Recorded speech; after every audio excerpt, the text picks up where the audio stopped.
Thanks for tuning in to the Urban Scope podcast. I have another Inside the Scope edition today, where I delve into a topic specific to hip hop, into the subgenres, into specific aspects of hip hop, or a specific region of hip hop. And that region I want to talk about today was Florida. Now, Florida has a lot of hip hop history, a lot of greats, a lot of monumental hip hop that has come out over the last, I want to say from probably the 80s all the way to the current day. Um, Now, most of these artists are pivotal in their own special way, whether it be gangster rap or intricate rap, um, even a little R&B rap they had down there as well. So I kind of delve into those specifics. Now, when you think about Florida rap, most of Florida rap comes out of that Miami, Fort Lauderdale area, the South Florida region, with the exception of maybe T-Pain and a few others from Tallahassee and that panhandle the north of the Florida area. But that most majority of their hip hop has come from the South Florida area. Um, and I'll kind of go into a bunch of those. So when you think about Florida rap, you want to think about the Uncle Luke's, Two Live Crew, Trick Daddy, Rick Ross, Plies, Khaled, Kodak Black, Trina, Ace Hood, Kaya, Dochi, who's recent out, Nardo Wick, YNW Melly, artists like those, and so many more, right? But just to kind of key point on some specific times in the Florida hip hop community that has ascended hip hop in that region, and not only that region, but the South and hip hop in general. Because when you think about the South, most of the time people brings up, they bring up Atlanta, they bring up or Georgia, and they bring up Texas, uh, and then Tennessee is underslighted as well, which I'll get into them in another Inside the Scope edition, a more in-depth analysis of that Tennessee region as well. Pretty much a breakdown of every region, but that Florida region has a lot of influential music. And I remember Trick Daddy saying, when he first came out, they didn't play his records, and he went to New York, tried to get his record played. And they knew about Miami for the weather and the women, but they didn't know about the music. They thought it was just gimmicky club rap. They didn't know they were lyrical, and they had different aspects of hip hop that other regions had as well. But when you see, back then when they saw Florida, they only saw the nice weather and they saw the women, and they didn't think about it as a hip hop spot. Probably were mostly known for Latino music and things like that and club music. But nevertheless, Florida has become very influential inside the hip hop spectacle, and you can't. Some of these artists in hip hop from Florida, you can't tell the story of hip hop without them. Um, so not only did they have the beaches and the women, they also had the lingo, the style, the scenery. The way they wore their clothing, which is fashion is a part of hip hop as well. They set it trends with most of their artists not wearing t-shirts and bagging their pants and um, wearing a certain type of shoes, and just the style that they carried, the cars that they had, the lowrider cars that you can't really have in the north because of the snow and things like that. But in the south, it doesn't snow like that, so they had access to these vehicles and were able to flaunt like this in a way similar to Texas, the way they have the dunks and the lowriders. But Florida always influenced the dunks, the dunk cars, which are the old school cars with the big rims and tires. Plies, I know, was one of the first people I saw that kept doing that, and Trick Daddy as well. And Uncle Luke is not as much. It was more about fashion with them and style and things like that. But thinking about that Uncle Luke era, which was a pivotal era for the Florida culture. I remember Rick Ross saying that he used to walk miles to go buy Uncle Luke album because he was so influential. It wasn't just about the style, but it was about him being a trendsetter and him setting rules for the game. Like I said, I always talk about how he was the reason for the parental advisory sticker and the things that he set forth as an artist. His music was seen inappropriate, but for hip hop, it was just right, if that makes sense. But any artist, you could ask any artist from Florida, mostly artists that are probably 30 years or older, maybe had some influence from Uncle Luke and have elements of that music inside their music. People have sampled his music, popped that with French Montana, and you had a Lil Wayne and all these different artists that were on it. They sampled that song, and people sample a lot of Uncle Luke's music. and still to this day in some variations of it. So the Uncle Luke era of Florida cannot be left out, and can't tell a story of hip hop, especially in the South, without Uncle Luke's influence. Also, you have the slip and slide era, which probably was my favorite era.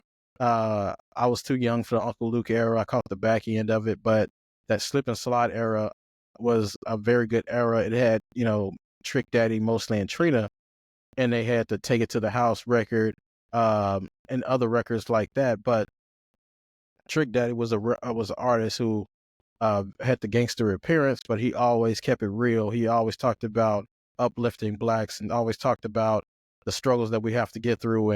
And his artistry, it was just about helping the community. It wasn't just about what he did in the streets, but it was what he wanted to do for the streets.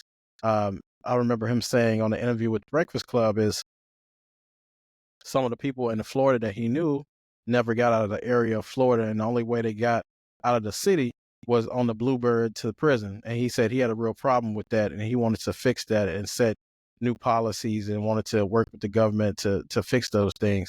Now, if he fixed those things or not, I'm not sure, but he was very passionate about what he talked about in regards to seeing his people being able to leave outside the city and see the world other than just being on a prison bus, seeing, different parts of the city, state that way. So,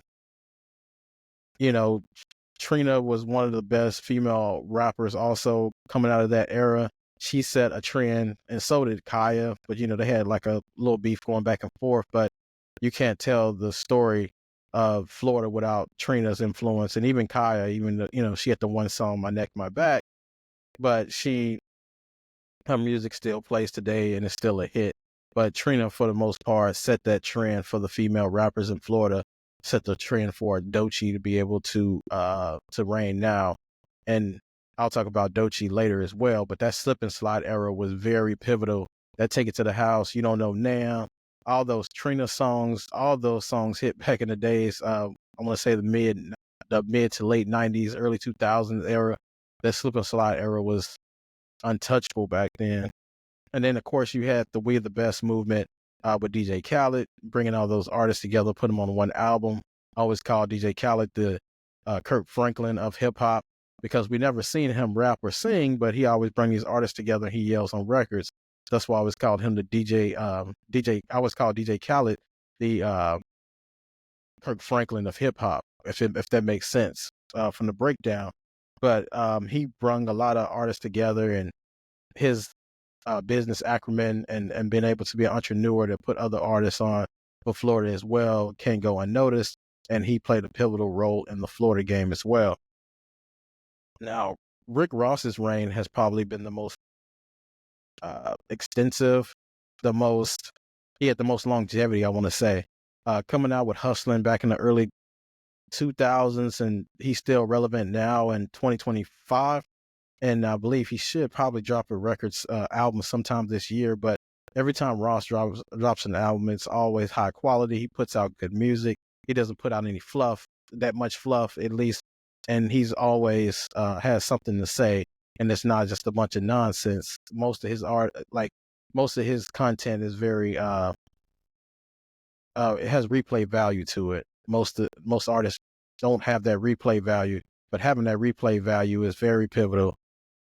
So Rick Ross's era, his reign has been very impressive in the Florida region, just to be able to have that longevity and to be relevant after all these years. He was one of the few artists that battled with 50 Cent and still remained relevant afterwards and still remain relevant to this day. So that's very impressive. Not too many people come back from a 50 Cent feud, but Rick Ross always seemed to maintain his supremacy in Florida. And then you have the Pretty Ricky era, which was one of my favorite eras as well. When they had the Blue Star albums and they had the Late Night Special, when that Grind on Me song came out, it took the R&B world by storm, took the hip hop world by storm, because they had rappers in the group as well as singers. And Pleasure P was very important to that group. So when he kind of left the group, it kind of fell down, and like that singing piece was very needed for that group. And you really don't have groups as much as you used to anymore. And most of these groups dissolve due to money reasons or creative control issues and things like that. So you don't really have that anymore. But now you do have well, back then you did have those groups and there was a surplus of these groups, but it's sad to see that you don't really have them anymore. But Pretty Ricky always set a good mood for you, and they always had variety in their music. But for the most part, they had a lot of Uncle Luke elements in their music as well. And then when you think about the new era of hip hop in Florida, just to name a few, you have Doechii, who's signed with TDE and had the album Alligator Bites Never Heal, and she's nominated for 3 Grammys for Best New Artist, Best Rap Performance, and Best Rap Album. She's doing wonderful things and has received rave reviews from the hip hop community as far as critics and analysts about her rapping ability and what she brings to the game. She's associated with West Coast label and West Coast artists, but coming from the East Coast, she's done very well for herself, and it'll be exciting to see what she does to the next level. And unfortunately, artists like Triple X Tentacion passed away and had an untimely demise, and you had YNW Melly, who's in jail for an alleged murder case. And then you have Nardo Wick, who kind of put up the one song, but we haven't heard much from him lately. It's been kind of bleak as far as their new artists are concerned. Now, when you go back to the old artists, and I forgot to mention Plies, he was very pivotal as well. He dropped 2 classic albums, in my opinion, and he, kind of fell off the scene a little bit, but he's still relevant as far as social media and the media goes. His first 2 albums, I remember I walked miles to go get those albums, and Plies he reminded me of Trick Daddy as well, because he had this gangster image, but he still talked about social issues and pushing the needle forward and just in advancing our people and talking about what's going on in the streets. Talked a lot about the incarcerated individuals and how he wanted to see them do better and go above what their situation was, regardless of the circumstances. So they had complexity to their music, even though they gave off this facade of something else. And artists today, I don't think, encapsulates that as well as they did back in the previous generation. So, but the Florida rap is very important to the hip hop culture, especially in the South. And I'll be covering other regions and other areas of hip hop and giving a breakdown of their artists and what their music meant to hip hop. But thanks for tuning in to the Urban Scope podcast. And until next time, I'll see you next time.